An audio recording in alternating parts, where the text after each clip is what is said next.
Well, hey everyone, welcome into episode number 14 of the Just Sayin Podcast. I'm Sutton and I'm here with my co-host Jake. Man, what a wild weekend, especially for you. I'm sure there's mixed feelings in there. I know you guys got the win, but man, didn't expect Georgia to look like that. Yeah, But neither did I. I was sweating bullets this weekend. and we'll get to that first thing here, but just kind of lay out what we're going to talk about in the show. We might have to rename our our bet section, best bets after this week. I mean, both of us, great week. I told you that I was naming it best bets for last weekend, and I'm not going to spoil how I did specifically, but it Yeah, might be best bets again.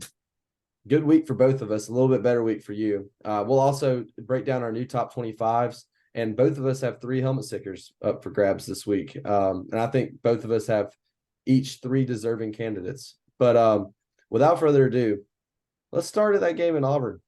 Let's get what are your initial thoughts as a big Georgia guy? We know you follow the program more closely than anyone that I know, and definitely really want your opinion on what happened. Georgia did not cover the 14 at Auburn this weekend. A lot tighter of a game than I thought it would be. Auburn had plenty of chances to win that football game, and they just weren't able to pull it out. Georgia, thanks to number 19, if he wasn't on the field that day, probably a different looking game. So, what are your initial just thoughts post game? You've had a day to reflect on it now. What do you Yeah. think? Yeah. I like you said, I've had a day to reflect on it, and I feel the same way I did as soon as the game was over. I'm not gonna sugarcoat it. We did not look good. We don't look like the number one team. In my opinion, we shouldn't be the number one team. But a win is a win. Especially it as a Bama fan. When you go into Jordan Hare, it is crazy. Some people say Jordan. I say Jordan. When you go into Jordan Hare, it is a crazy place to play, no matter what Auburn team you're getting, because we both know it. Both our teams are their Super Bowl. They try their hardest for these two games every year, and especially now that they're separated, they can give 110% effort in our game, and then also 110% effort in y'all's game. So I mean, I'm interested to see how Bama plays there in week 13 this year. But I mean, like I said, a win's a win. We didn't play well. There's a lot of pros I'm leaving the game with though. Number one, Carson Beck grew up in front of us. People have sung their praises and sung their dismisses of him this year. Some people thought he was doing better than what he was. Some people thought he was doing worse. He grew up a lot this game, where the first half, like I said, I'm not going to sugarcoat things. He struggled a lot. But that second half, he looked elite. I don't know his stats off the top of my head, but I want to say he had 77 passing yards in the first half. And I believe he finished with about 300. So he had over 200 yards, I believe 2 touchdowns, and like an 85% completion. And also, those are just stats, the eye test of it. I know you didn't get to watch the second half. I think the biggest thing for me is he was throwing with confidence. That's one thing that Kirby has echoed it. Mike Bobo has echoed it. All the fans have. He has not looked like he was confident in himself, and he did in that second half. And you could see it by the throws he was making. He was lasering. And I know he missed a couple throws. He had a pretty bad interception to MRJ, and then missed a wide open Oscar Delp that probably would have been a touchdown. But like I said, he grew up a lot this game. And my concern isn't the offense. I mean, I know we had 27 points. We had 2 turnovers and a costly fumble by Oscar Delp as well. But man, we were getting gashed on the edge. They couldn't run the ball up the middle. I would venture to say their average was probably like 2. They couldn't throw the ball. I think Peyton Thorne had like 70 yards throwing. 82. Do what? Yeah, he went 10. Peyton Thorne went 10 of 19 for 82 yards and a pick. Yeah. Like I said, couldn't throw the ball. But dude, they were gashing us on the edge. And I mean, I attribute that to poor edge play. And then also Tyke Smith has got to play better out there at star. He's been good in coverage this year, but he has not played that great in the run game. He has not tackled well.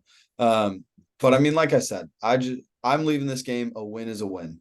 We didn't play that well, but we still have everything in front of us. We don't have to. The blessing of being back-to-back national championship winners, we don't have to look good in these games. We just have to win. And so especially when we're on the road at Auburn, like I said, we all know it. I'm just glad we got out of there with a win. I don't think it necessarily matters that your national championship back-to-back winners, because in the SEC, if you win every week, no matter how you win, you're gonna be fine. Now there are tons of factors that went into this game, right? Obviously, you're playing and it's Jordan-Hare because just as a little back knowledge, Shug Jordan was the head coach of Auburn that back when Bear Bryant was at Alabama. So that's who the stadium's named after. So it's Jordan-Hare Stadium. Second, we know how that stadium is. As an Alabama fan, as a Georgia fan, we are the two fan bases that know more than anyone. There's some voodoo magic that has been placed upon that stadium that there in the early 2010s, it was crazy stuff happened there. It still does, but back then more so. I kind of left this game with the same impression of Auburn. I wasn't very impressed with Auburn at all in this game, but a blueprint was made to show where Georgia is definitely susceptible to losing. Mm-hmm. But if anything, yes, a team can exploit that's playing them, but Georgia knows where they need to work. So if anything, Georgia, like you said, they did come away with a win, and recently, especially for Alabama in the last few years, and I can point back to the Texas game last year. I could point back to the A&M game last year. A very small margin of victory, it's still a win, and you learn a lot about your team. And Georgia knows exactly where they need to get better. So if anything, yes, they were able to get a lesson from this game while also getting a win. So I think that definitely is going to play well for Georgia in the future. And I think, and we made this comparison last week with Alabama and Georgia. They are in very similar spots. Think about, but this past week, both quarterbacks for both teams making their first road start, and you can tell it was their first road start. I mean, there were definitely some roadblocks in the middle of them going into the game. Carson Beck, like you said, struggled a lot in that first half. But I think the point where I gained a ton of respect for Carson Beck, I don't remember if he hit Bowers over on a little drag route, but as he was throwing the ball, he got lit up by some linebacker. I mean, he got absolutely killed. And he got up, and there was a perfect ball. He got up, and he just kept going. And I think that's when you separate the tough guys from the non-tough guys. And that's what I know as a Georgia fan, you love to see. I've seen it with Milroe before this year, and it just makes me respect them a whole lot more. That they're just going to roll with the punches and they're going to get up and continue to fight. And that's what Georgia did. They were down 10-0 at the end of the first quarter, and they came back and they stormed back and they kept fighting. And that's what good teams do. And good teams find a way to win, and they did. So definitely props to the Dogs there. My biggest thing is, did we look like we could win a national championship on Saturday? No. Good thing is we've got a lot of weeks until then. But we showed national championship traits. We had to display it against Ohio State last year, and we did, where you can come back from that and you face adversity. We fumbled, it was 10-10 coming out of half, and we fumbled on the very first play of the game, or very first play of the second half. And they ended up scoring, and so we were down 17-10. And so we ended up the play you're referencing was a little drag to Ra Thomas, where he got lit up, and in the face of him, he still made a perfect throw to Ra. And so, I mean, one of the two biggest things we need to get fixed before we go and play Kentucky this week, we got to be better in both run games. Our O-line has to be better. They do well pass blocking. Some of the times when Carson Beck was getting lit up was because they were rushing 6, 7, 8 even sometimes. But also we got to be able to contain Ray Davis. We got to be able to stop that run. And I don't know if you noticed, did you see who was back on the field? Ladd McConkey. He had 4 receptions for, I believe, 44 yards or so, maybe 37 yards. But he pretty much only played on third downs, and all 4 of them came on third down conversions. So he was huge. And also, I think that's an area that Carson Beck, it goes unnoticed. On third and longs this season, I saw it today, he's 14 of 18 with like 206 yards and 2 touchdowns. And 10 of those are third and 7 plus conversions. So he's been really good on third downs. And like I said, he grew up a lot this week. So I got a ton of respect for him. I still think he has the potential to be a top 3 QB in the SEC, especially the way SEC quarterbacks are playing. But in that second half, if he can replicate that for the rest of the season, in my mind, he's no doubt a top 3 QB in the SEC. Well, so I actually was able to watch the whole first half and the fourth quarter. So I missed the third quarter. But from what I was able to watch, definitely the Georgia run game has got to improve on offense. 30 carries for a total of 107, 3.6 yards a carry and 2 touchdowns. Now, Dejon Edwards is a very reliable back. I mean, he's definitely the guy that y'all have got to give the ball to. Obviously, when Kendall Milton gets back and he's fully healthy, he's going to be another stud in that room. But as of right now, Dejon Edwards, 19 carries for 76 yards, averaging 4 yards carry. That's good enough in the SEC, but it's not great. You obviously want to get that up a little bit, but when he's your only back, I mean, it's kind of tough for him to do that. And they got to get that run blocking's got to get better. I know that 4 doesn't sound like a lot, and it's not a lot. It's good enough, but it is not a lot. Dude, he was playing really well. It was the O-line blocking. He was getting hit for -2, -1 all day. And he did a good enough job making the first guy miss and then would get somehow 3-4 yards on it. So I know those numbers don't sound good. I don't know how Blake Corum played this weekend, but I'm sure his numbers look great going up against a horrible Nebraska team with an amazing O-line who blocked for him, and he probably went for like 105. But Dejon looked elite this weekend if you were to just watch it. And then, of course, you and me have talked about it in the past. I'm not the biggest Mike Bobo fan. I don't think he's that great of an offensive coordinator. But with that being said, he is a veteran offensive coordinator, and he knows who his best players are. And when it's third down, I mean, if you're not looking at 84-19 on that Georgia offense, if you're not throwing them the ball, I've got a big problem with that.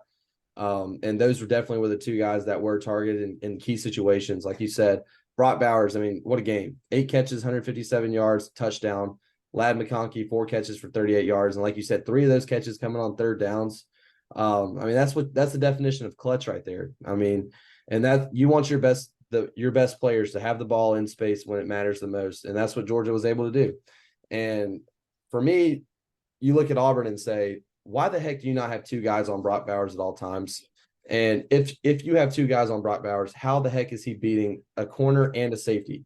But that he is out of this world. He's the best player at his position by far. It's not even close. With that. But then another place of concern for me for Georgia is that linebacking room. They did not look like especially the edge linebackers. They did not look good at all.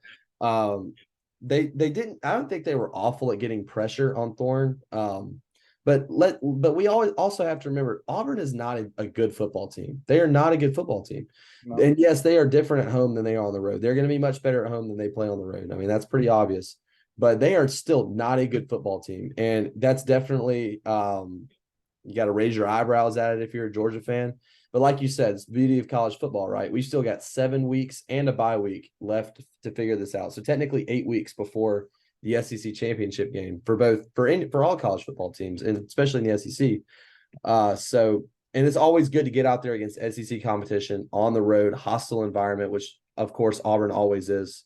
But yeah, a lot for Georgia to work on. But like you said, good to get out of there with a win.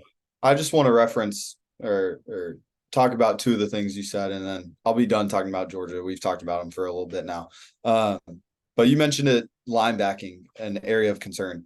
I agree and disagree. You mentioned it, edge. Outside linebackers did not play well at all. Like you said, pass rush was there, but in the run game, they did not play well at all. I thought the inside linebackers, I thought they played great. Xavier Sorey still needs to grow up and mature and get better. And he will. There's no doubt in my mind that he will. He didn't know how to play inside until he came to Georgia, and he's in his 3rd year now. But, I mean, Pop and Smile both played amazing on Saturday, in my opinion. Of course, I don't know what's going on behind closed doors, but I thought they played well. But like you said, outside linebacker play got to be better. It was hard to watch on Saturday. But also, I don't think a lot of people know this. Auburn was doubling Brock Bowers the whole game. They had 2 people on him. Well, you have to. I mean, you cannot put one person on him. And I've said it all of last year. I've been saying it all of this year. He is the best player in college football, in my opinion. Obviously, tight end is not as positionally valued as a quarterback, and it shouldn't be. Caleb Williams should be the number 1 pick. But in my opinion, Brock Bowers is the best player in college football. But also, it's amazing because you double Brock, and we haven't had Lad I mean, Lad did play probably 10 snaps this game, maybe a little bit more, maybe a little bit less. But he's going to be healthy at some point, hopefully this season. And he's going to demand a lot of attention as well. And so then if you're having to put a lot of attention on Brock and Lad, I believe our receivers are good enough in Rara, MRJ, and Dom, and they're going to get open too. So we're going to, and especially once Kendall gets healthy as well, I mean, we're going to have a lot of weapons. We're banged up right now. So, I mean, this team, they still got national championship contender written all over them.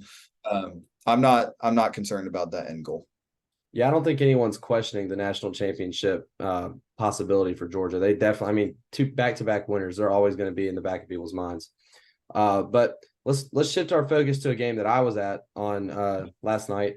Even though y'all are getting this on Monday morning, Alabama beat Mississippi State 40-17. Now, this game was a little bit closer at some times on the scoreboard, but this was a dominant win by Alabama. Let's not forget that. I mean, Alabama controlled the tempo of this game from beginning to end.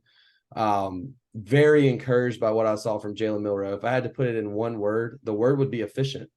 The first time under Nick Saban that we had not attempted a pass in the first quarter.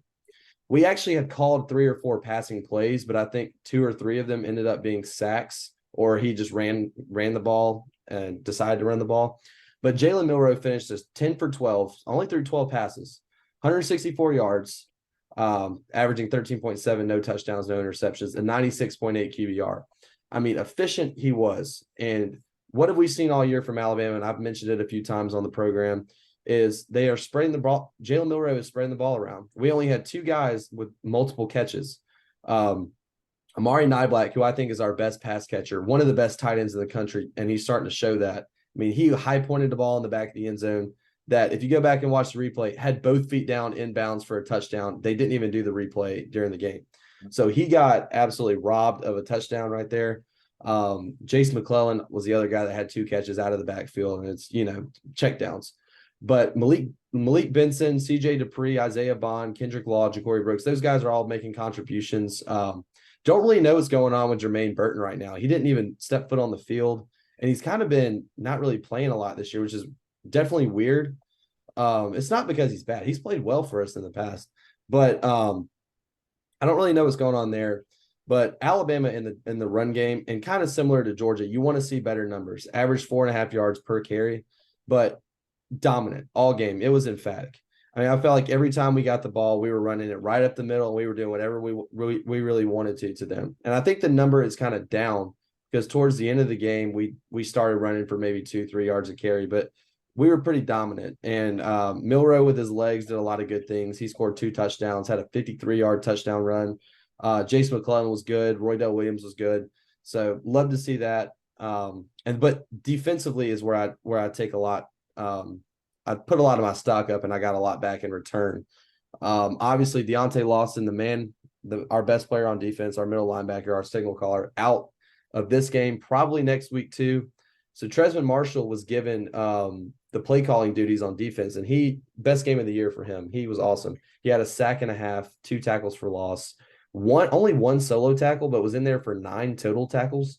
So he had a really good game. Best game he's had at Alabama so far. He's continuing to get better week in and week out. But then the guy that alongside Tresman, Jahad Campbell, what a game from him. 14 total tackles, half a sack, a tackle for loss. He had a great game. He even had an interception. It was great to see the secondary add a couple more interceptions. Caleb Downs had finished with 13 tackles and interception. And then Chris Braswell had a pick 6. I mean, he got the ball tipped right to him, took it to the end zone. Definitely one of my favorite plays of the night for sure. But it was great to see the defense play a lot better in the pass game, especially against a team that's really known for throwing the ball, and a quarterback like Will Rogers that's got pedigree. But the issue for me was a lot of play calling issues, I thought, on Kevin Steele. I mean, it'd be 3rd down and 9, 3rd and 7, and came out in the dime set, and they'd run it right up the middle for a first down. And we do it again. 3rd and 9, dime, run it right up the middle, first down. So they made some adjustments at halftime, but I'd like to see the running defense be a little bit better. They have been very good all year, but I'd like to see that tighten up a little bit, especially before going into A&M this week, a game that I'm pretty nervous about. I'm not going to lie. But I will say I loved what I saw on offense. They're improving every week. Jalen Miller is getting better every week. I'd really trust him out there. I think he's improving. He's starting to showcase you why he deserves the Alabama job. I mean, he's truly the definition of a dual threat quarterback. A lot better of a passer than people give him credit for. I mean, his accuracy was on point, creating plays with his legs. One thing I would like to see is him not take as many sacks and get rid of the ball. Nick Saban alluded to it in his press conference about how he thinks Milroe feels that he should make a play every time he's got the ball. And you and I both know that's not a necessity. Let the plays come to you. So I'd like to see him take care of the ball a little bit more in terms of let's not have a sack. Let's throw the ball away or make sure I get positive yards on the ground. Yeah. And you mentioned it. It's the same with Jalen Miller. These teams, Bama and Georgia, are in two very, very similar spots where, two young QBs, I know Carson Beck's not young, but first year starting. And a lot of question marks on the team in a lot of different areas. But both of them have national championship contender written all over them. I mentioned that about Georgia. Bama's the exact same way. And we mentioned it. Mississippi State might be the worst team outside of Vandy, of course, might be the worst team in the SEC. And one area I was, disappointed for Mississippi State is Will Rogers. He did not look good this game. He had a couple passes where I was like, wow, that was pretty good. Then he had some others. You mentioned the pick to Jahad Campbell. And Bama's defense did really good. I'm not going to say they were elite because you mentioned some of the concerns that you had from the play calling. They were really good this game. But Jahad Campbell was all over. I can't remember who it was for Mississippi State. So one, the throw was not even close to open. And Will Rogers, I don't think he was under much pressure. He just threw it. But also he threw it way behind his receiver. And I don't think Jahad Campbell was expecting it. It just went into his hands and it was a pick. And I think they took over at like the 30-yard line or so. Or no, it was the 2-minute drills. Yeah, they did take over at the 30-yard line, and then Bama scored again.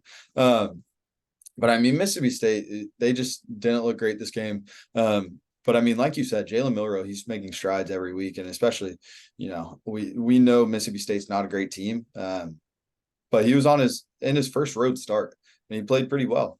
He wasn't asked to do a whole lot the first half, really the whole game, but he did what he was asked. I think if I'm being picky, my one area of concern, you mentioned some of the ones you have with Georgia. My one area of concern with Bama, the biggest, is do you have a playmaker on the outside? You mentioned Amari Niblack. To me, he's definitely your best receiver. He's looked the best, and he's especially a tight end. He's your best pass catcher. Number 84, and he's not going to be guarded by a corner. He'll be on a safety or a linebacker the whole year. But outside of him, is there anyone? Because to me, it was the biggest area of concern coming into the season, and it still is. Where, I mean, when you play a defense like Texas, it's going to pose problems.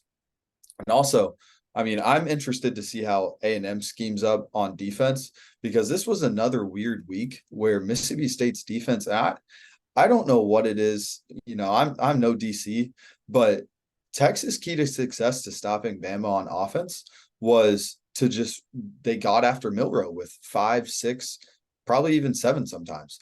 But both Ole Miss and Mississippi State, they've been rushing 3 on 3rd and longs, and it has not worked out for them at all. It was 3rd and 9s while they were rushing 3, where Jalen Milroe converted maybe all of them. I don't know exactly. But then when you rush 5, when you rush 6, they get home. And you put Jalen Milroe under a lot of pressure, and that's where he hasn't been great this year. When he has time to throw, he's been really good. That's an area I've been impressed by him. But I mean, like I said, defense played good, offense played good. It was a good game for Bama. I thought they were going to struggle a little bit more. I still thought they were going to cover. But I mean, they played well this weekend. And you're just mentioning the different levels that Mississippi State was bringing. I didn't actually, because when you're at the game, you're not really paying attention really to kind of, especially the opposing defense and what they're bringing. But I did notice that they did bring 3 guys a few times, and I think every time they did that, we did get a first down. And that's another thing. You mentioned Beck earlier on 3rd down. Milroe's been very good on 3rd down this year. I don't know the exact stat, but I've come away very impressed every game from him on 3rd down. His 3rd down passing has been great. But they did bring like 7 or 8 on a couple 3rd downs, and they forced quick throws from Milroe. I think one of them, he actually completed it for a first down. but one of them he had to just take a shot down the field, like a 50-50 ball downfield that ended up being going incomplete. And you can tell when teams bring pressure on him and get like in his face, it definitely makes him uncomfortable. And what quarterback would it not make uncomfortable? But as a Bama fan, Bryce Young thrived in situations like that. And Milroe definitely hasn't been as good because I think the legs are a factor, and he's always trying to get out of the pocket if need be. And I think he thinks that when people are in his face, he's like, oh, crap, I got to get out of the pocket. Whereas Bryce Young stood in there, stepped up, and took a hit and threw the ball. Milroe's really not that kind of guy at the moment. But like you said, he's definitely improving. But let's get to the game of the day. Stay in the SEC West. Ole Miss hosts LSU, beats them 55-49. And Ole Miss, I kind of like Georgia, tried to give this game away several times. I mean, just absolutely tried to hand it to LSU on a silver platter, but their defense ended up stepping up when it counted. Pete Golding is at Ole Miss now. You can tell why Alabama fans did not want him back. They have been atrocious on defense this year. But luckily for them, Lane Kiffin teed up enough really good plays on offense to keep them in this game and win the game. Back and forth game, a shootout. I didn't necessarily think this was going to be the case, Jake. I don't know about you. Yeah, I mean, I thought this game was going to be a shootout. I knew going into this that I thought LSU had a little bit better of a defense. I knew they weren't good, but I knew Ole Miss did not have a defense, and both of these offenses are high powered. There was not a lick of defense this game, 49-55, and it just kept going back and forth. And I would argue LSU should have won this game. They were very close to winning this game. But I mean, these stat lines all around are absurd. Jaden Daniels, 27 for 36, 414 yards, 4 touchdowns, as well as 99 yards on the ground with a touchdown. He went berserk. Jackson Dart, 26 for 39, 389 yards, 4 touchdowns, also had 50 yards on the ground with a touchdown. And we mentioned it, Quinshon Judkins. That was a big question mark going into this game. Can they get him ready? And can they get him going? And he had 177 yards with a touchdown. So I mean, they got him, and then also Logan Diggs, LSU's running back, had over 100 yards, 2 touchdowns. When you take a look at all the receivers, both teams had dudes with over 100 yards receiving, and Brian Thomas had 3 touchdowns. So I mean, it was so fun to watch. Me and my parents were watching it. It was crazy. Yeah. Neither team could get a stop. The only one they had, I think Jaden Daniels had a fumble. But first, they each had 32 and 33 first downs. And LSU had 637 yards of offense. Ole Miss had 706. So it was crazy. Yeah. And I mean, I think this just goes to show you the level of like how good Alabama's defense actually might be. I mean, Ole Miss only had 260 total yards of offense against Alabama, scored 10 points. I thought LSU's front seven was much better than this. I'll be honest. I thought that they were one of the best front sevens in the SEC. And we've talked about how their secondary is going to struggle this year, and boy, did they struggle. But they got ran over. I mean, 223 yards on the ground for LSU, averaging 6 yards a carry. Logan Diggs, who I had never heard of before this game, had 19 carries for 101 yards, 2 touchdowns on the ground for LSU. Sounds like he just kind of did whatever he wanted to do. And then the one receiver, we've talked about this, the duo at LSU, man, Brian Thomas Jr., 8 catches, 124 yards, 3 touchdowns. He almost averaged a touchdown every other catch in this game. Malik Neighbors had 8 catches for 102 yards too. We already know what he poses, but Brian Thomas has come on as a very quality number 2 option. They are a dynamic duo at receiver. But then Ole Miss, Jackson Dart gets a ton of hate. And I have been on the Jackson Dart train all year. I think he's a good quarterback, and he proved it. 26 of 39 for 389 yards, 4 touchdowns. And we have been talking about how Quinshon Judkins needed to get going, and he did this game. And that really that shows you when he's playing as best as he can, that's going to open up Jackson Dart. So if he can continue to run well, who knows what Ole Miss is capable of doing this year. I know that this game their offense may be a little bit more scary to you now after this game as a Georgia fan, knowing you're going to have to play him down the road. But this kind of really opens up chaos for the SEC West. I mean, what if LSU comes into Bryant-Denny Stadium and beats Alabama? or Texas A&M beats Alabama next week, and then A&M loses down the road. So I mean, hopefully Alabama just takes care of business like we've been talking about and wins. But really, SEC West could have complete and utter chaos in the coming weeks. We'll have to see what happens, but definitely Lane Kiffin's biggest win at Ole Miss so far. I mean, they stormed the field after this game. It looked like it was an awesome atmosphere in Oxford. I was only 2 hours down the road. I wish it would have been a later game so I could have maybe drove up there to catch it. But that no defense whatsoever, but two really good offenses. And I think I thought more highly about both quarterbacks after this game just because of their performances. Yeah, it was crazy. Another game with zero defense, all offense. And I don't want to say zero defense. There was a little bit at the start, but USC Colorado. I don't know if you had a chance to watch it. Yeah. 40-41 USC. This was a blowout at one point. I believe it was 34-7 at one point, and then it was like 48-21, maybe 48-28.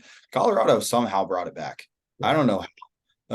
But I mean, we've been saying it all along. Colorado's defense, USC's defense, neither one are good. So I thought this was going to be a shootout, and that's the reason I had Caleb Williams last week over 353. And it ended up being one. Caleb Williams, 30 for 40, 403 yards with 6 touchdowns and an interception. Brendan Rice had 2 touchdowns, son of Jerry Rice. And then Shadur Sanders, he was struggling at the start. He was doing so bad. But he picked it up. He went 30 for 45, 371 yards, 4 touchdowns. Also had a touchdown on the ground with 50 yards. But I mean, like I said, just not a lot of defense. I don't know how this became a game because I was watching it at first. I was watching all of it. And then USC just started to run away with it. So I turned it off, and then I looked down at my phone, and Colorado's within 7 points. So I think, in my opinion, this showed me more about USC than Colorado, because I mean, I expected this from USC's offense. Colorado's defense, they suck. But I mean, I didn't think USC's defense was this bad. And it makes me wonder if they had Travis Hunter this game, do they win this? I think yes, because you probably get 1 or 2 stops on defense with him, and then you score at least one more time with him. So I mean, USC, they might be in some trouble later in the year. I mean, they got a hard schedule, and then on top of having to play all the Pac-12 teams, they also have to play Notre Dame. I'd be scared if I was a Trojan fan right now. You just posed that question. I don't know how Colorado came back in this game. I can tell you exactly how Colorado came back in this game because USC's defense is cheeks. That's how Colorado came back in this game. And I was impressed by them in the first half. I mean, we were sitting here in our living room watching before we left to start. Well, I was like, wow, either Colorado really just wasn't the hype, or USC's defense, I don't know, grew something in the last couple of weeks. But it definitely fizzled out there in the second half. And I think Shadur Sanders really showed you what he was made of. I mean, he didn't have his best player out there in Travis Hunter helping him on offense and defense. And Shiloh Sanders was out in this game. And he's been a huge impact on that Colorado defense all year. He's probably been their best player. So them not having their all-around best player and their best player on defense, that definitely had to hurt them. And I think that may have cost them 10 points in this game. So I actually believe if they had both of those guys available, they probably win this game. But hats off to Caleb Williams. I mean, he's awesome. He did throw a really bad interception. But I'll tell you what really impressed me from Colorado is, and these are average numbers, but they're good in terms of Colorado. They ran the ball the best they ran it all year. 45 carries for 193 yards, so about an average of 4.3 yards a carry for 2 touchdowns. They have not ran the ball that well all year. Shadur Sanders had to take it into his own hands a few times, and he had 14 carries for 50 yards. Hankerson and Edwards both were all right on the ground. Hankerson more so. But, Omarion Miller, the freshman receiver, he showed you what he was made, 196 yards on 7 catches for a touchdown. He had a great game. He really wasn't a guy in the first 3 or 4 games that shined. But I think due to the injuries they have, I mean, he had to step up, and he did. And the same with Cormani McClain. Deion Sanders talked in press conferences about why he wasn't playing, that he wasn't committed to his craft. He wasn't studying.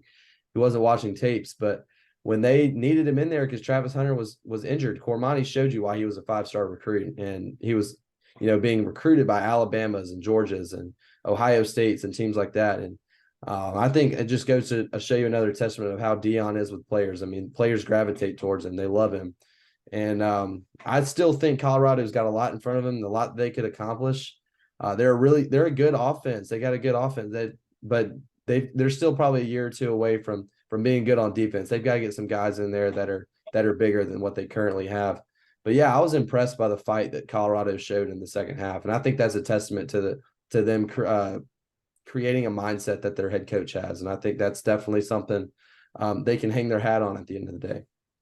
But I want to keep it right there in the Pac-12, Jake. I don't know if you were able to catch this game since it was on a Friday night, but Oregon State embarrassed Utah, absolutely embarrassed Utah. Final score, I think, was do you know that final score? I know it was pretty. It was 21-7. 21-7. Okay, so Oregon State, they lost to my Washington. Your Oregon State Beavers lost to my Washington State Cougars the week before, right? And they didn't really show great defense. I mean, Cam Ward was kind of able to do whatever he wanted to do.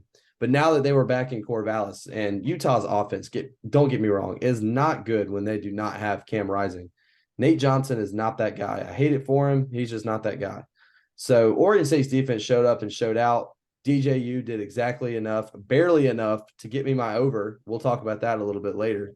But he did barely enough to get me my over and win this game. And he even had a costly interception at the end of the game. And if Utah even had a pulse on offense, they could have probably turned that into something. But, I mean, got to go to your Oregon State Beavers. Looking good, looking good. I need a rematch. Guys. I need a rematch with Wazoo. I don't know. A neutral field would be a pretty close game still, I think.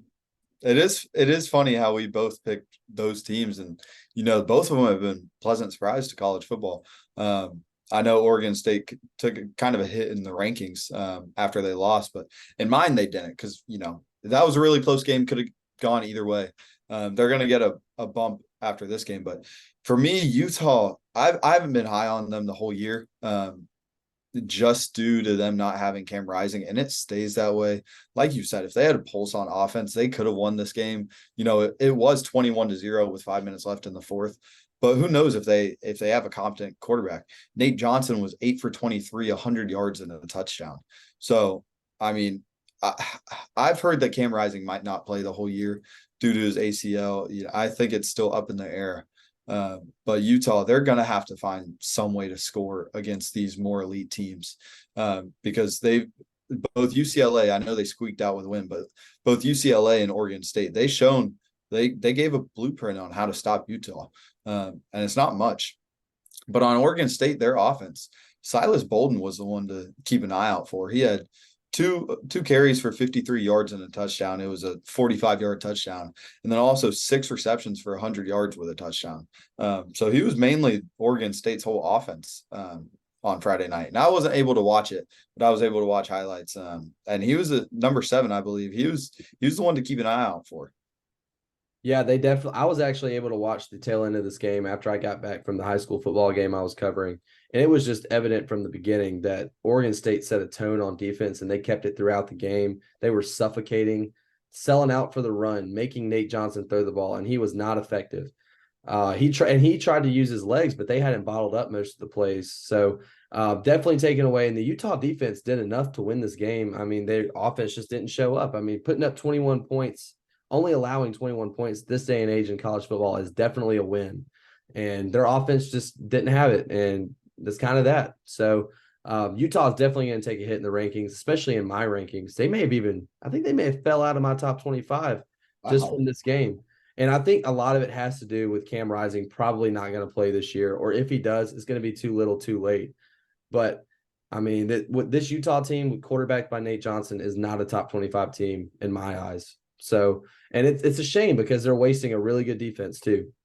So defense.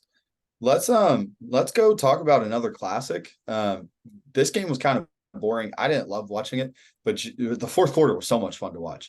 It was Notre Dame Duke. Notre Dame ended up winning 21-14, but I believe there was just under 2 minutes left. I should know.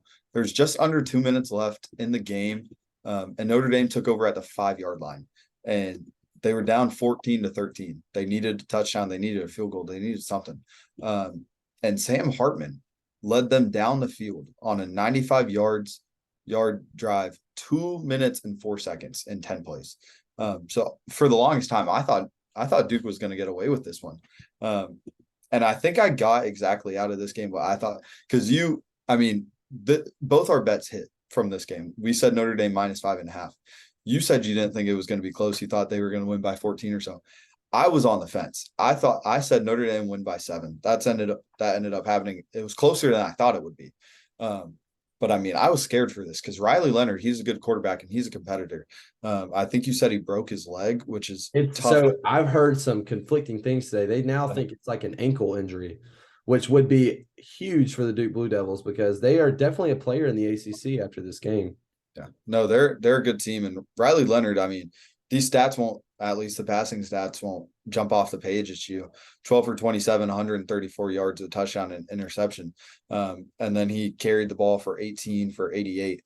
But he's a player. He's a player, dude. And Sam Hartman, I've talked about it the whole year. I don't think he has the weapons on the outside. Maybe he found the one. Mitchell Evans, the junior tight end who took over for Michael Mayer. He had 6 receptions for 134 yards. So he looked to be the guy, but outside of that, those receivers, the passing game just looks anemic. And again, Duke showed you a way to beat them. If it wasn't for Sam Hartman being, so good, they get it done. And Audric Estime also had 2 touchdowns on the ground. So, this was a great game to watch. I love the fourth quarter. A little bit boring, but, it was an all-time classic. Well, I think if a team was going to catch Notre Dame sleepwalking a little bit, Duke was the one that was going to be able to do it, especially after a loss against Ohio State. This is probably the worst Sam Hartman's going to be all season, in my opinion. Duke's probably the best defense they're going to play.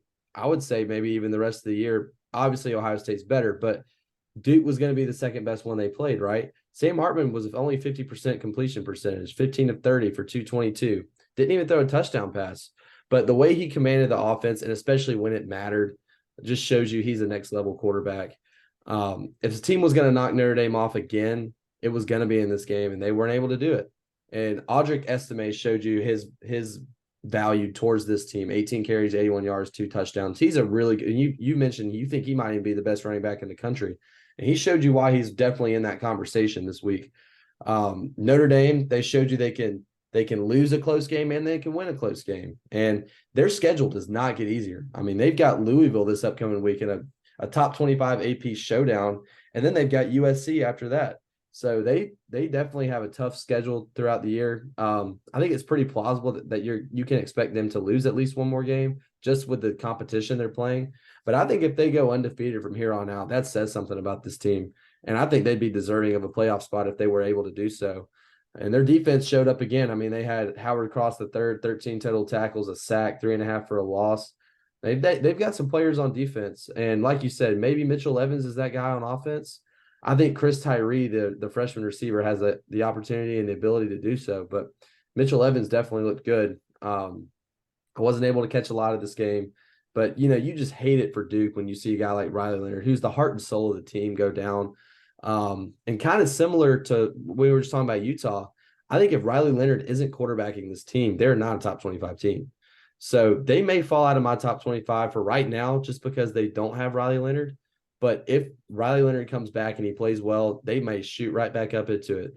And just like Georgia, just like Alabama, just like Notre Dame, they've got everything in front of them. If Duke can win out and make it to the ACC championship game, maybe they upset Florida State. Could we see the Duke Blue Devils in the playoffs this year? What a sight that would be. The last year of the 14 playoff, Duke makes it. Crazy. That would be absolutely insane. So you mentioned it. I think this is a good segue into the next game, if you don't mind. But yeah, Riley Leonard, they're pretty much only relevant player on offense and defense. They're just their whole team, and it sucks to see him go down. And Kansas experienced the exact same thing where Kansas, the only relevant player they had was Jalen Daniels. And he didn't play in this game. I don't exactly know why. I can only late game scratch. He was a late scratch. I don't know. He's been dealing with a little injury all year. I think it's been a leg injury. And I think it kind of just is like a week-to-week injury where, he goes out there. If it's aggravated, he's not going to play. Yeah. So that's kind of the deal. this game was on at the same time as Georgia, so I wasn't watching too much of it. But I think but I did have it on. I think people look at the scoreboard and they shrug it off 40 to 14. But this was a game. This was 14 to 20 until late in the third quarter. And so it makes you think. I mean, who was quarterbacking for Kansas? Jason Bean. He played for this year a lot when Daniels was hurt. He's actually not an awful quarterback. He's not bad. 9 for 21, 136 with a touchdown. But it makes you think, if Jalen Daniels was healthy, does Kansas pull out the win? You know, because Jalen Daniels is miles and miles and miles better than Jason Bean. And the fact that they were in this game, because Texas offense, I know the numbers look great. Their running back went off, and Quinn Ewers had a pretty good game, 325 for a touchdown, one interception as well. But I mean, they only had 20 points through almost 45 minutes of this game. And so if Kansas can put up more than 14, which I know in my heart that they would have if they had Jalen Daniels, I think they could have gotten the win. But you know, Jalen Daniels didn't play. Texas really hasn't faced an elite QB this year. They faced JT Daniels, Jalen Milroe, who I know he's improving, but they faced him week 2. Jason Bean, and I don't know the other two. Wyoming, and whoever they played last week, I don't remember. Some bum teams, but I would just want to see this Texas defense face an elite QB, and we're gonna get to see it when they play Dylan Gabriel this Saturday. I'm so excited for the Red. It'll be a great game. Yeah. But I mean, also I think it's worthy to mention AD Mitchell, great game, 10 receptions, 141 yards, a touchdown. Love to see him go off. Well, I don't think Kansas would have won if they had Jalen Daniels, but this game would have been much more respectable. I'm saying I think final score may have been like 40-28 maybe. Definitely I think Kansas would have covered if they had Daniels. He is a great quarterback. I mean, he's Big 12 preseason player of the year for a reason. I don't think Jason Bean's a bad quarterback. I've been able to watch a few games he had last year, and I've seen him play a little bit this year towards the at the beginning of the year. But Jalen Daniels is a difference maker. He is kind of the guy that makes that team go round. But still, Kansas can still turn it up. I mean, they've got a really good team. They've got a pretty solid defense. That's not bad. But your defense, you can't leave your defense out on the field the whole game. And I think that's kind of what Kansas did. I wasn't able to watch all of this game, but I did see some of the highlights. And like you said, Texas's offense, I mean, you can just tell they are next level. They are complete on offense. They can do anything they want to do. That run game was impressive. The passing game was impressive. Quinn Ewers is the top quarterback in the country.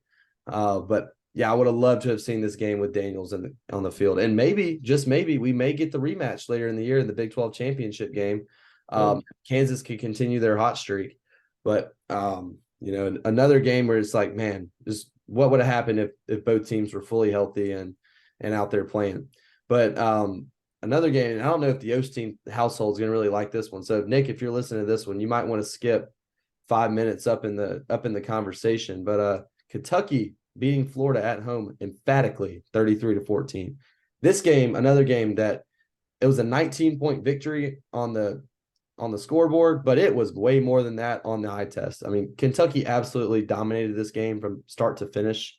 I mean, at halftime it was 23-7, and then even though it was 23-7 at halftime, Kentucky still outscored them in the second half by 3 points. You know, Devin Leary wasn't much of a factor in this game. 9 of 19 for 69 yards and a touchdown. But don't get me wrong, UK did not want to throw the football. They wanted to pound the ball with Ray Davis, and boy, did he have a game. 26 carries for 280 yards and 3 touchdowns. I think that's definitely worthy of a helmet sticker. I don't know about you. I don't know if you agree, but I mean, what a game from him. I thought Graham Mertz had a really good game. 25 of 30 for 244, 2 touchdowns, 1 interception, so 1 mistake. But you cannot put the game all on his shoulders. And I think Florida kind of did that. We talked about him as a game manager this year. Florida was not able to run the ball. I mean, 69 yards total on the ground, 42 for Montrell Johnson, 29 for Trevor Etienne, averaged 2.4 yards a carry. That is not going to win you a ball game, especially in the SEC. That's a padlock stat right there. So, and Ricky Pearsall, only 3 catches in this game out of the 25 completions that Graham Mertz had. You've got to find ways to get him the ball. He's your best player on offense, more than likely. I mean, he showed it week in and week out. He's a guy. But what I took away from this game was the dominance up front by the UK offensive line, their running backs. They were dominant on the defensive line. The front seven looked great. And I think they're feeling really good about themselves heading into Athens against a wounded animal mode Georgia team who struggled last week. By no means am I going to pick Kentucky to beat Georgia. Georgia will win that football game, but it's at least going to be an interesting week heading into the game, especially with the way Kentucky played this past week. Yeah, we'll talk about that. I'm excited for the preview. Night game, first top 25 night game we've had since I believe Auburn in 2020, because we don't really get night games around here in Athens. So it is going to be rocking in Sanford Stadium. I'm not really nervous for that game. But Kentucky, dude, Ray Davis had a game. I mean, this was the main game I was watching because, of course, my family, they're Florida fans. Ray Davis, 26 for 280. He was their whole offense because Devin Leary looked abysmal at quarterback. He's looked abysmal. He has not looked good, not looked nearly as good as I thought he would. And then outside of Ray Davis, they couldn't really run the ball. And so, I mean, if you're just looking at the box score, you're wondering how was this not a game? Because it seems like it could have been, because you look at Graham Mertz, he only had 5 incompletions. One was an interception, 244 yards. And I know they didn't run the ball, but I mean, you don't run the ball well on first and second downs. You're caught in a lot of third and longs. You know, on third downs, they were 4 for 13 and 1 for 3 on fourth downs. And that's how they just couldn't stay on the field. And their defense didn't play that bad. I know Ray Davis, he gashed you. But I mean, you didn't let Devin Leary move the ball. They were only 1 for 8 on third downs. And so their defense was relatively good at getting off the field. Their offense just couldn't maintain drives. And it was tough to see. It was a tough game to watch even as a Florida hater, because, I mean, Ray Davis, like we said, helmet sticker worthy. But he was just gashing the Gators all the way up the middle. It was crazy. And another game that was pretty dominant win. Tennessee Volunteers dominantly beat South Carolina Gamecocks. Revenge game from last year where South Carolina just splattered the wall with Tennessee's blood in Columbia last year. Tennessee returned the favor this year. It wasn't as much of a dominant win as last year's South Carolina win, but talk about Spencer. I just feel so bad for him. I feel so bad for Spencer Rattler. He's got a couple good receivers in Trey Knox and Xavier Legette. Got an all right running back in Anderson, and Joyner's all right, but he's got no offensive line. They don't get any push in the run game, and they definitely don't protect well in the pass game. Spencer finished 24 of 35 for 169 yards and an interception. He had a rushing touchdown. But I think what I came away from this game, and just, concluding our review section for this week, is that Tennessee defense is a little bit better up front than I thought they were. Now, obviously, South Carolina is not great on the offensive line, but I don't think the Tennessee defense, or I didn't think they were that great to begin with coming into this year, but they are a little bit better than I thought, maybe a little bit more improved from last season. Still, Joe Milton still having some struggles on offense. I mean, he still 2 interceptions. Both of them were really bad interceptions. Did throw a touchdown, 239 yards, 21 of 32. Really, I still thought Spencer Rattler was the better quarterback in this game, despite the challenges that he faced from due to his offensive line. Tennessee was able to run the ball too. Jalen Wright had a great game on the ground. Jabari Small didn't have a bad game. Dylan Sampson had a pretty solid game on the ground. Squirrel White, was great in the receiving category. So Tennessee, obviously Joe Milton, they need some more consistency from him if they're going to do anything throughout this year. That Heisman pick I had has been a terrible one to start. He's got the talent, like we've talked about. He's got the talent, but he has not been able to put it together. And I really do. If they lose a game in between now and the Georgia game, do they turn to Nico Limleva? Because the talent's there for him, and he is definitely the future of Tennessee. And if Joe Milton's not getting it done and he's playing inconsistent, why not? Why doesn't the future just become the present? If you would have told me before this game that Tennessee wins 41-20, I would have guessed that Joe Milton had a good game. He did not. Threw 2 picks. Like you mentioned, really bad picks. It is funny. Him and Spencer Rattler had the same amount of touchdowns to Tennessee players because South Carolina had a pick 6. You mentioned it, dude. That O-line, terrible. Tennessee had 6 sacks, and that doesn't include the whole time Spencer Rattler was just running for his life. It was crazy. Again, that South Carolina offensive line, at least, it's not great. And South Carolina, they were missing Juice Wells, but I don't think he makes that big of a difference in this game.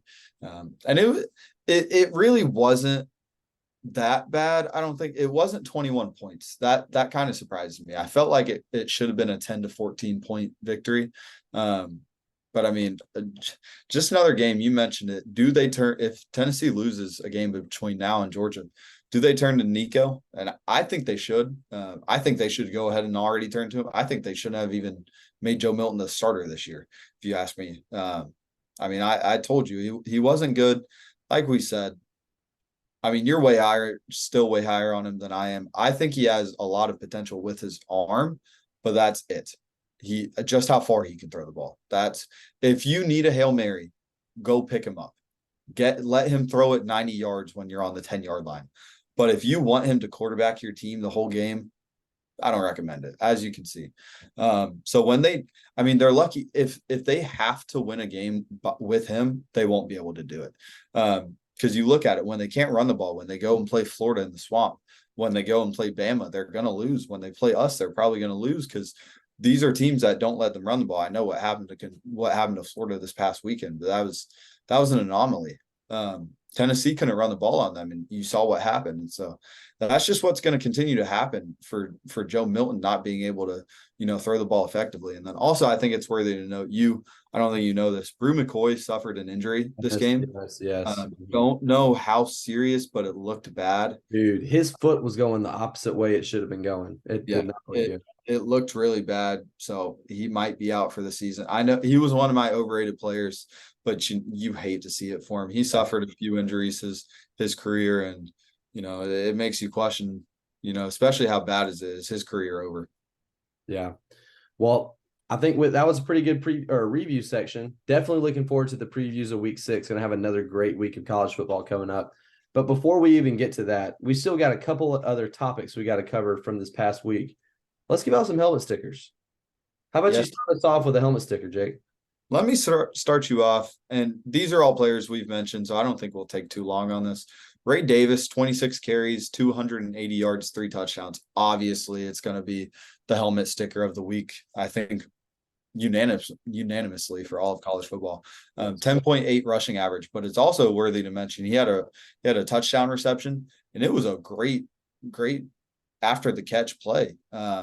He trucked 2 guys and carried one into the end zone, and it was only 9 yards, but I mean, like I said, just gashed Florida's defense the whole game.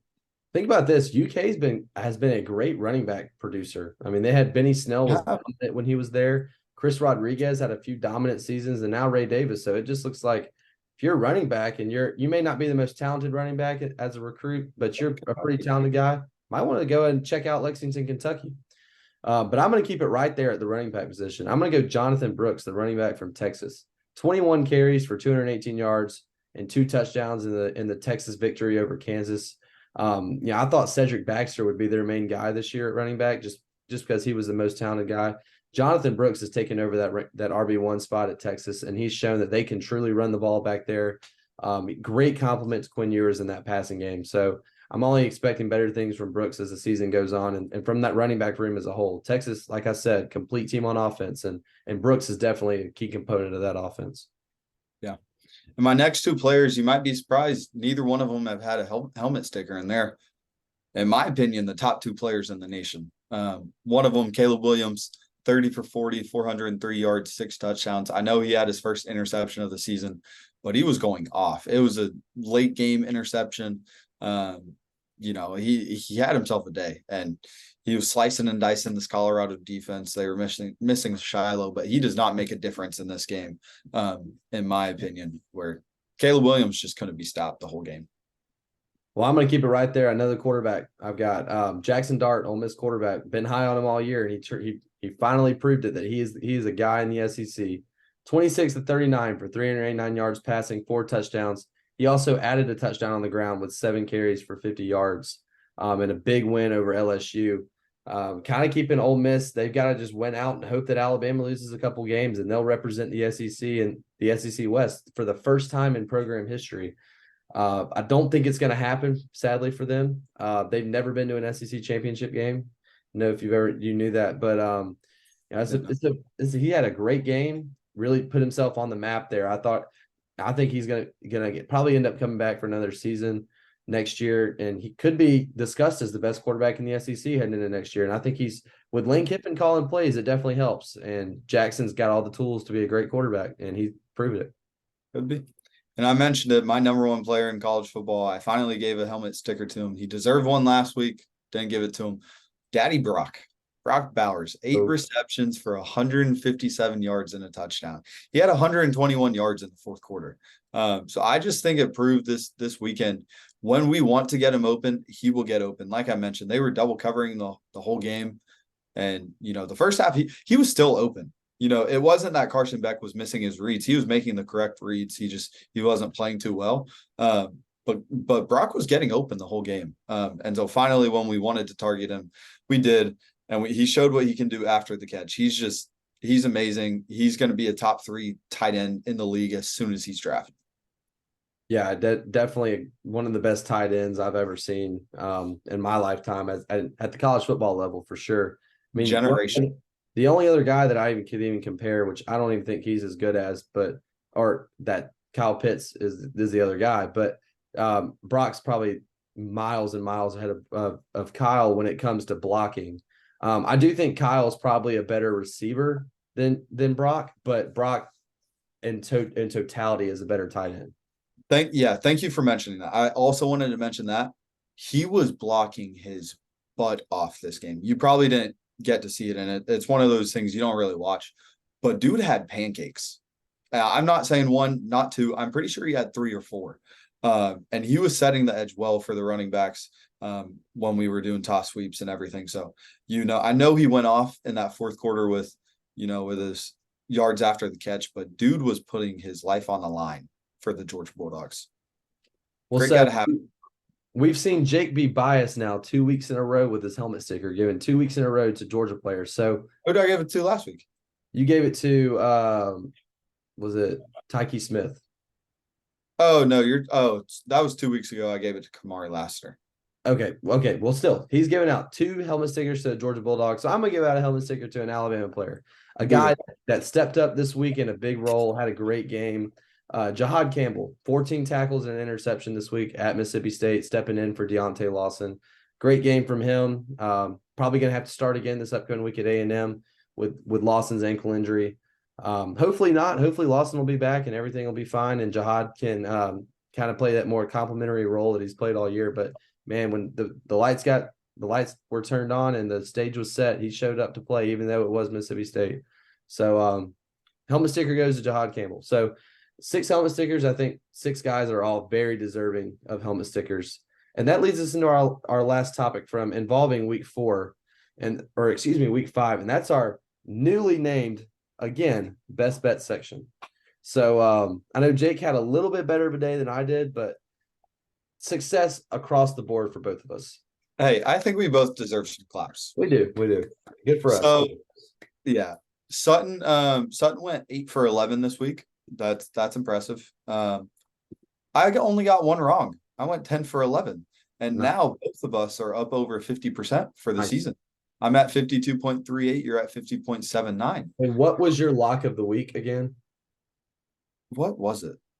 I think it was mine was Notre Dame and Duke, and I had Notre Dame covering. So my lock hit. Whatever my lock of the week it hit, because I know it wasn't LSU -2.5, and that was the only one that didn't hit. Maybe it was Caleb Williams. I don't know what it was. But I mean, great showing from us. Yeah, very good. Wow. And I do want to say I nailed it with Graham Mertz. It was -7.5. I thought it was a trap line, and he did a great job avoiding sacks. Because if he would have gone down a couple of times, he definitely would have hit it. But I said in the last show, I think he's going to get -2, and he ended the game with -2. So that's just crazy. And you mentioned it, DJU. His line was oh my goodness, 204 yards. So anyone who bet the under, that is a bad beat. Let me tell you, for those who don't know the story, there was 4 minutes left in this game, and Oregon State obviously up 21-7. So they are controlling the ball. They decide on a 1st and 10 to throw a screen pass. DJU has 202 yards passing. So I'm already sitting there sweating bullets, right? He throws this ball right at the line of scrimmage. Thankfully, it wasn't behind him, so it wasn't a lateral, but it was a forward pass right at the line of scrimmage. The receiver was met at the line, broke off a tackle, stiff armed another dude, and was able to get 2 yards to make it 204. And What? I was absolutely hyped in my living room. I was screaming at the top of my lungs, and my neighbors probably did not know what was going on and probably would have been pissed off for the reason if they knew why I was screaming. But yeah, what a pull from me right out of the butt. But then another thing, two more things here. I have now bet Maryland and Alabama to cover their spreads 2 weeks in a row, and in both weeks, both of those have hit. So I might just keep betting Terrapins and Crimson Tide on games on spreads the rest of the week. Got Alabama's got a tight spread this upcoming week against A&M. It's sitting at 3.5 right now on the road. And I don't know who Maryland plays. We'll get back with you on that for our preview game, but I think I'm probably going to keep betting on Maryland too. I mean, they're a team they're playing Ohio State. Oh, Maybe don't bet. yeah. I don't know. I may just roll with the Terrapins just because I like them so much. But great showing in the bet section. That'll be back on Thursday or Friday whenever we decide to do our preview show. But last thing before we head into the middle part of the week, start our Monday tomorrow, and then we'll get back with you guys later in the week. But that's our new top 25. As we always do, Jake, take us from 25 to 21 and start us off. Yeah, and I got two. One is re-entering from previous this year, and then one is a new riser, and you're going to enjoy this one. So 25, I got UCLA. Re-entering, I got Tennessee at 24. 23, newcomer Maryland. 22, I got Missouri. And there's another newcomer. 21, Kentucky.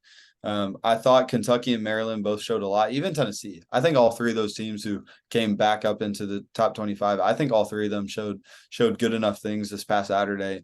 And this is a year where my top 25 is never locked down. My top 2, my top 10, nothing is ever locked down. So, all three of these teams could be out next week. It just depends on how they play.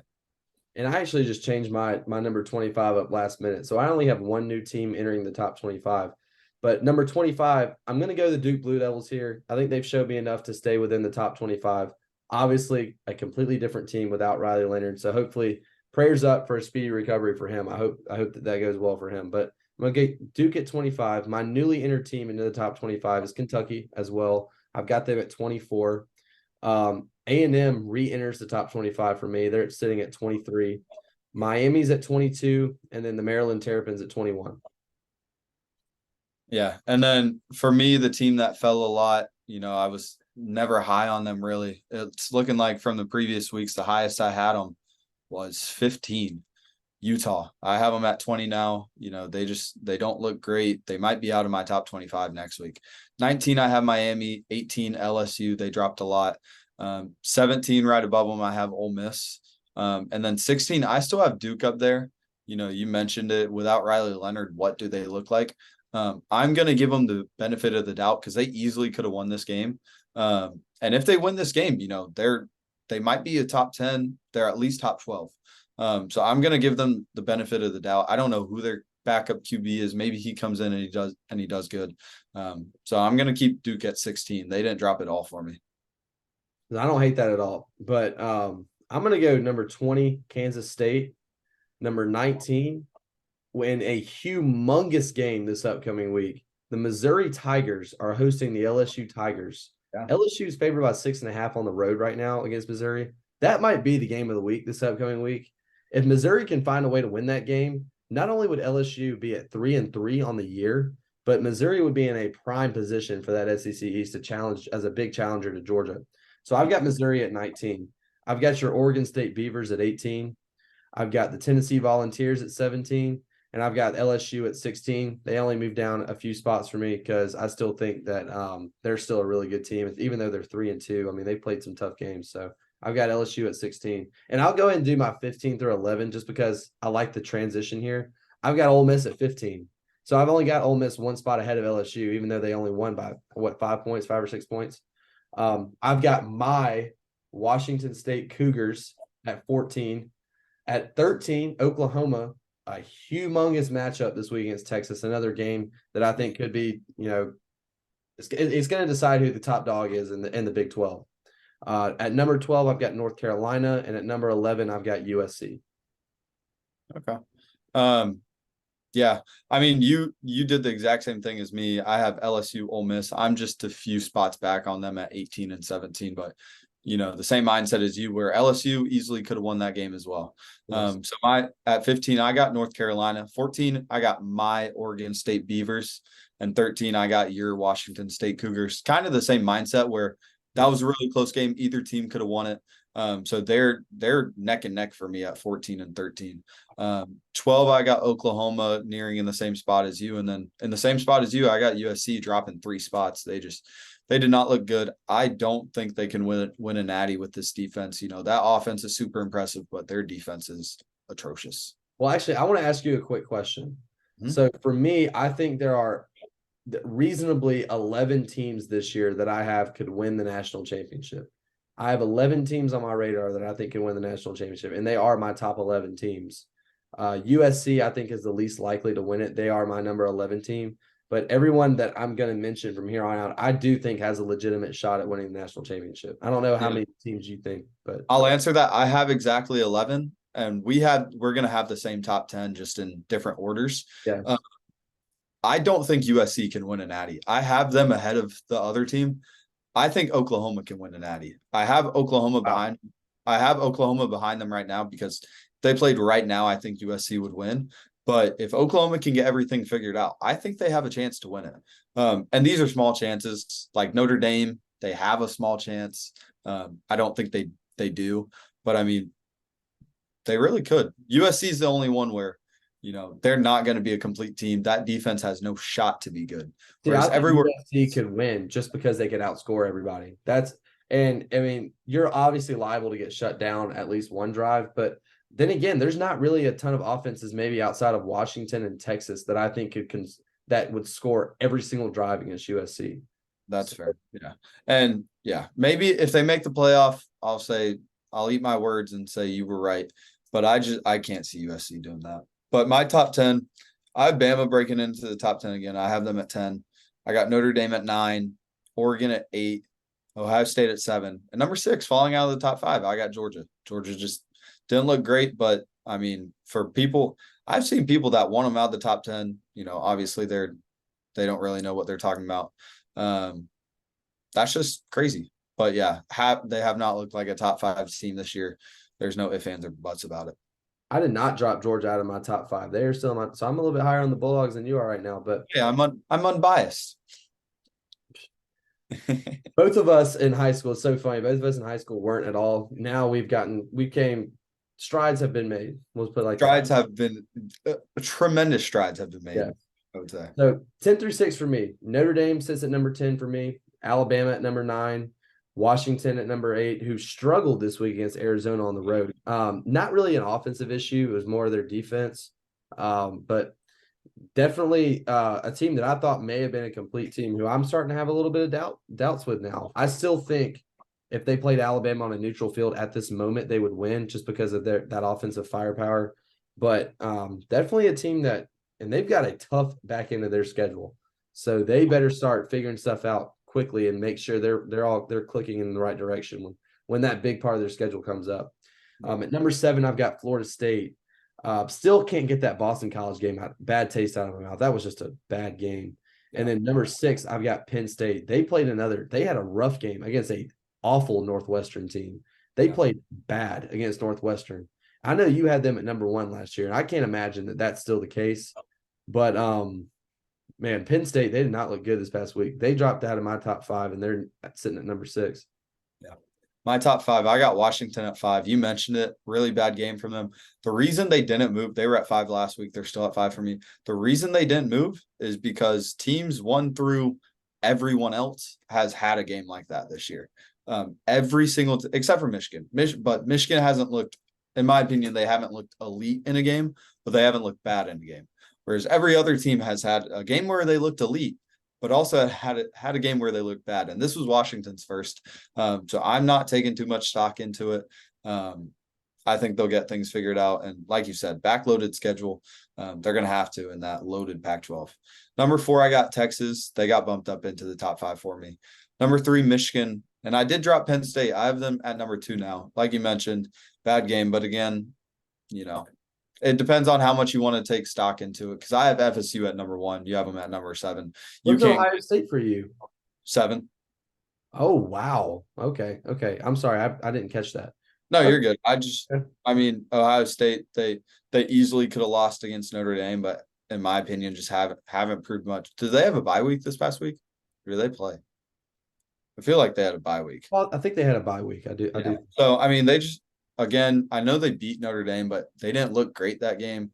And FSU, so again, like I was saying, it just depends on how much you want to take stock. You can't get the Boston College game out of your head. I can't get LSU out of my head. I know LSU just lost to Ole Miss, but again, FSU looked good that game, and they look complete, and they've shown up in games against LSU and Clemson.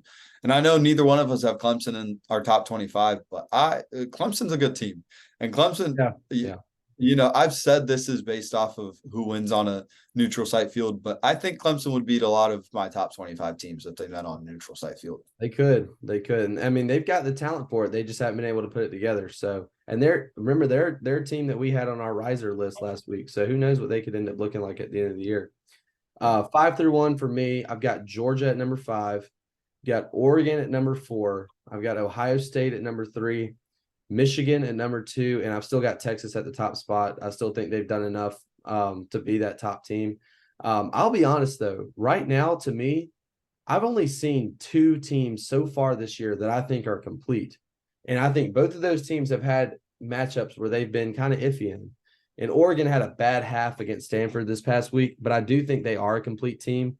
I think they were having a little bit of that syndrome left over from – they were a little too high from that Colorado game where they absolutely obliterated Colorado.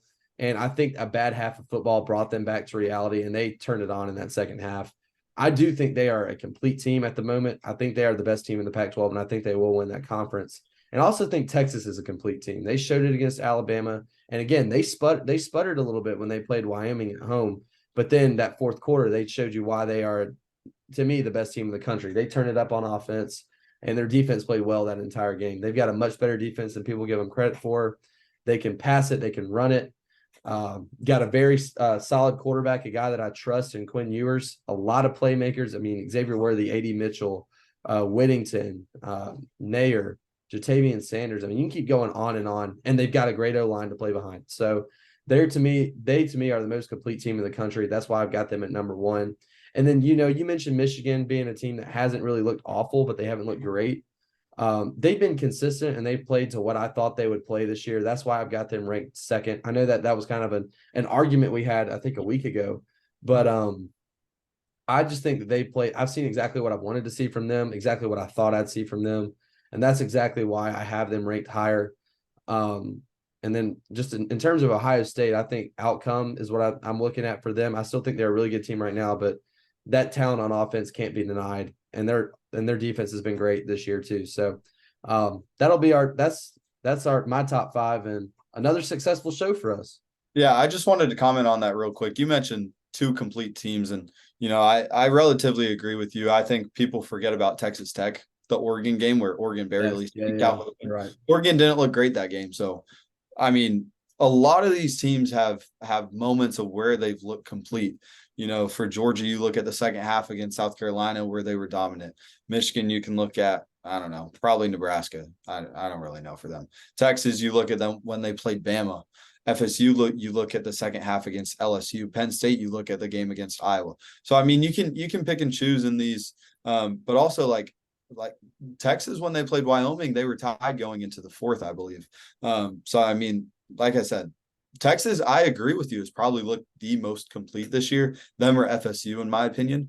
But I mean, all these 11 teams who we think can win the Natty, they've all shown signs of how they can be beat. So it's going to be truly interesting to watch the rest of these 7 or so weeks going into the postseason. But then on the flip side, I don't think they're of those 11 teams that I think can win it. There have been some of those teams that just don't look complete to me at all. And I think Alabama's one of those teams. Alabama has not looked complete. Their offense hasn't clicked. Penn State to me is another team that offense hasn't clicked for them. Ohio State, another team that I don't think has had a complete game this year, and that's another offensive team that to me hasn't clicked. Georgia hasn't looked complete this year. Their offense hasn't clicked. Can't really judge yet with Michigan. They've got to play a lot better competition. They will down the road. Can't really judge either with Washington. They haven't played anyone, so I can't really judge their defense. I know that offense is legit. So of those, and obviously USC is not going to be complete at all. They're not even in the discussion. I just think they can score a lot of points on offense, and that's definitely dangerous. But there's some teams that are complete on here. There's some teams that have the ability to be complete on here for sure. And USC is the only team I think that has a chance to win that's absolutely not complete, and they won't be. So that's kind of how I take it. Yeah, I agree with you. So it'll be interesting how the season plays out. But you mentioned it. Great show today. Great. Yeah. I thought it was one of our best show we've had. Yeah. Yeah. I can agree with that. Good for us, man. But yeah, again, thanks to everyone for watching. Jake, you want to close us out? Yeah. Everyone, you know what to do. Go subscribe. If you're listening on podcast, can you like on podcast? Yeah, you can. You can like a podcast. You can even subscribe and follow. Go like and follow. You can even go share on your social media if you want. But yeah, tell your friends about us. Just tell one, and that's how we get it rolling. So long. I'm out of here. Go Dogs. Roll Tide, baby. We'll see y'all later this week.